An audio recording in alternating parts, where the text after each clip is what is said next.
This lecture covers the remaining softer side of Chapter 8. So the way to think about this lecture is as follows. Most of what we've been talking about is how do you analyze a random sample of data. So everything that we've done in Chapter 7 and so far in Chapter 8 has assumed that we've had a random sample of data from some population, and then this random sample allows us to compute some statistic which allows us to make some inference about the parameter from the population. But what happens if that sample is not random? So we're going to really focus on the stuff that happens before you compute your statistic. So before you compute an X bar or a P, what happens before that? And what happens before that is that you have to gather some data, and we need to gather that data in an appropriate way.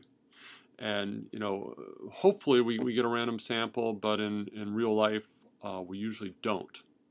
So with that framing in mind, let me give you a little example of how important these issues around data collection are. So there's a fairly famous example of this that makes its way into a whole lot of statistics books. And this example comes from a book published in 1987 by Sherry Hite. So this book, Women in Love, A Cultural Revolution in Progress, was largely based on a survey that Sherry Hite had conducted. And this survey had about 4,500 respondents in it. So you look at that sample size and you ought to be impressed. So it's not very often that you get public opinion polls that are that large. And so, based on that number alone, we think, wow, that's really impressive.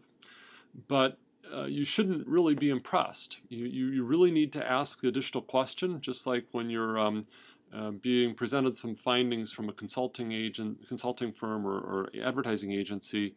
You got to ask those additional questions. So the questions all revolve around how good is your data? Where did you get that data? Okay, so just to illustrate how important it is, here are some of the findings from Sherry Hite's book, and hopefully you'll find that these findings don't really seem right. They seem a bit off.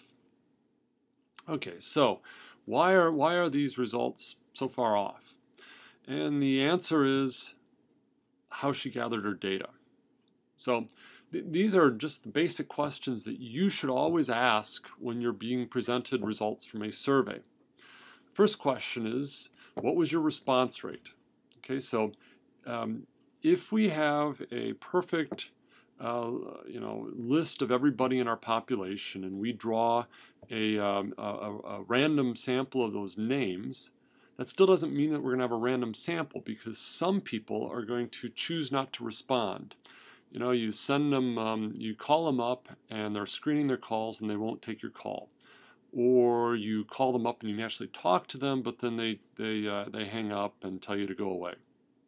Or you send out an email inviting somebody to participate in a survey, and they delete that email, or it ends up in their spam filter. So all of these things that I've just mentioned are examples of a non-perfect response rate, where somebody who was selected to be in the sample somehow opts out of participating in the sample.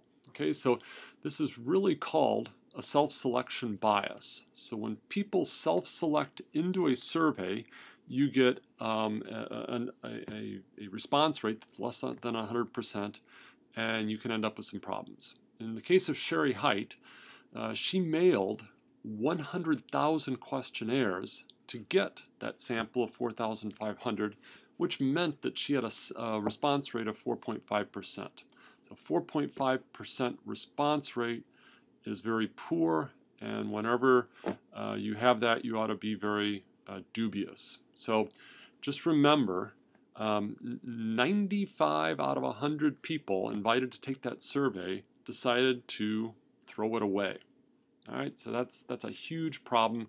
The people who opt into the survey can be systematically different than those who decide to throw your survey out. So low response rate means problems. All right. I just said, let's say we had a list of everybody in the population. That list of everybody in the population is called a sampling frame. Now, I made a very, optimistic or unrealistic assumption by saying, we've got a list of everybody in the population. In real life, you usually don't have a good sampling frame. You don't have a good list of all, females between the ages of 25 and 40, if that's your target population in the United States. Instead, you're going to have to cobble something together. And what you cobble together may not be that good.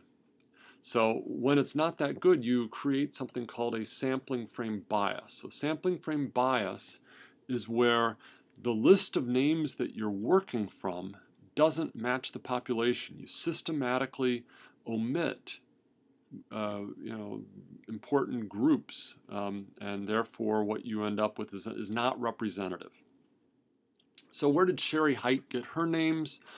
Well, she ended up cobbling together some lists from professional women's groups, counseling centers, church societies, and senior citizen centers. So presumably her idealized population is all adult women or all women over the age of, 12 or 14. So it's going to be some group of women, and then to determine whether or not there's a sampling frame bias, you have to ask yourself, is every person in that population represented by the lists that she did have? And I think the answer is clearly no. You're not going to find 20-somethings in this list, probably, normal 20-somethings. Maybe you'll get some from church societies, but my point is you're missing large swaths of the idealized population. Okay. Another thing that can go wrong, even if you have a perfect sampling frame and you've got a perfect response rate, that still doesn't mean that you're home free. So another thing that can happen is that you'll get some measurement biases. So measurement biases come from all the things that we talked about in the questionnaire design lecture. So if you have a leading question, if you have a double-barreled question, and some people are answering one barrel and the other people are answering the other barrel, all of these things can create biases. So in the case of Sherry Height, her questionnaire consisted of 127 essay questions, a lot with multiple parts. So these weren't nice structured, Likert scale questions or semantic differential scale questions that measure very specific things. These were essay questions. Now, when I put together a survey for either my research or for some consulting, I get complaints if I have, over 30 Likert scale questions. They say it's too long, respondents aren't going to answer them. All right, well, in this case, it was 127 essay questions. It's not just a matter of ticking a box. You have to write sentences to each question. So then that raises an issue of who's going to actually take the time to answer 127 essay questions. There are a lot of other ways for biases to come in. One of them is the use of vague or ambiguous words. So a lot of her questions involve things like love, and love is a complicated word that can mean different things in different contexts, can mean different things to different people, and it's really a bad idea to use such a complicated word, because if different people are reading that word differently, then in essence they're answering different questions. So we're not going to talk about it this quarter, but next quarter you're going to talk about attitude measurement and factor analysis. So factor analysis shows you a better way of analyzing data, measuring something called latent variables. Latent variables are things that you don't measure directly. You measure with a battery of questions. We already mentioned leading questions. Sherry Height's survey was full of them, so you can read this on your own and you can see how that's leading the respondent to a particular response. So my point again is you got to ask these questions about how the data were gathered, how the questions were asked, for the statistics to make any sense. So how do you gather data? Well, there's roughly an 8-step procedure. So you're going to define your population. You need to get some sort of a sampling frame. So that's cobbling together these lists that would match up with all sampling units in your claimed population. Then you're going to pick a sampling plan. You're going to have to figure out your sample size. Go pick the units. You're going to execute the survey. Now, there are a lot of companies that will help you out in fielding surveys, and these companies range from full service, marketing research vendors like Ipsos, who will help you construct your questionnaire, and they'll take you through the entire process of framing your research questions, helping you develop the right survey questions. They will take care of all these things for you, like getting you names, doing the sampling, fielding it, helping you with the sample size. So you get these full service agencies down to companies that are really kind of do-it-yourself. A SurveyMonkey will put a survey online and let you enter in a bunch of email addresses that SurveyMonkey then sends that out to, and then all SurveyMonkey does is it fields the survey and gives you some sort of Excel file with the answers in it. Maybe they do some basic descriptive statistics for you. Univariate descriptives, by the way, not bivariate or multivariate. So I invite you to explore these websites. You probably want to make second, third, fourth attempts to contact non-respondents if necessary. So a non-respondent is somebody who I send a survey to and they opt not to take it. Well, that person was selected into my sample, and I should probably give them a second opportunity. So I mail them again, send them another email, invitation, whatever it is.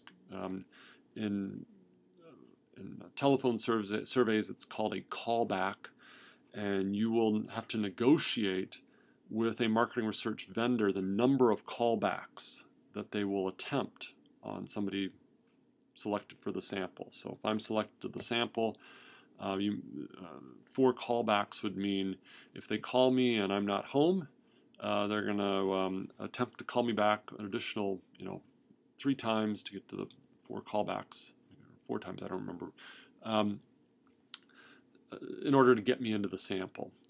Some other questions that you probably want to ask of, for example, a telephone vendor are things like, if I'm not home but they reach my my wife, are they going to do a callback? Will they ask my wife, when will he be home? When can we call him back? All right, so you need to work out all those details with your marketing research vendor. All right, so you do all these things to gather your data. The data come in. Then what do? Well, then you run your analyses, and you do some statistical inference to tell you about sampling variation. So how close do you think you are to the parameter based on this sample that you've drawn given a statistic?